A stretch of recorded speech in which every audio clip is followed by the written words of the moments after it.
Hello সবাইকে। আজ একটা ছোট্ট ব্লগ নিয়ে চলে এলাম। আজ সারাদিন সকালবেলায় শুরুটাই হলো কাজের মধ্যে দিয়ে।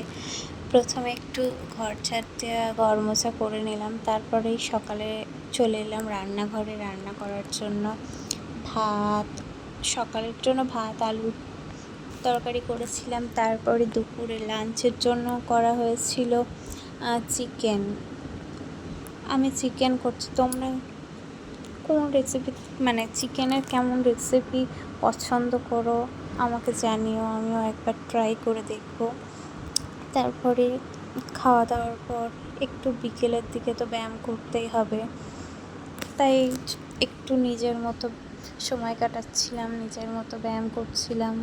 তারপরে একটু ঘর গোছানোর কাজ করছিলাম। ঘর গোছানো হয়ে গেল,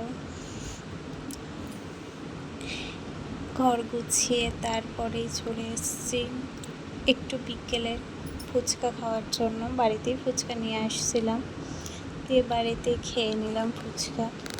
এবার যেহেতু এত কিছু খাওয়া হচ্ছে, তাই একটু গ্রিন টি তো খেতেই হবে, একটু গ্রিন টি খেয়ে নিলাম। অ্যান্ড তারপরে একটু ফ্রেশ হয়ে নিয়ে পুজো করতে চলে গেলাম। সত্যি কথা বলতে সবথেকে শান্তির জায়গাই হচ্ছে পুজো করার জায়গা। এত মনটা হালকা লাগে, শান্তি লাগে, এর থেকে ভালো হয়তো আর কিছু হতে পারে না। সন্ধে দেওয়ার পর নিচে এসে আমাদের ওপর ঘরে সন্ধে দিতে যাই। তারপর একটু ঘরটা গুছিয়ে নিয়ে একটু চা খেয়ে একটু রেস্ট নিয়ে আবার রাতের রান্না শুরু করলাম। রাত্রিবেলায় ভাত,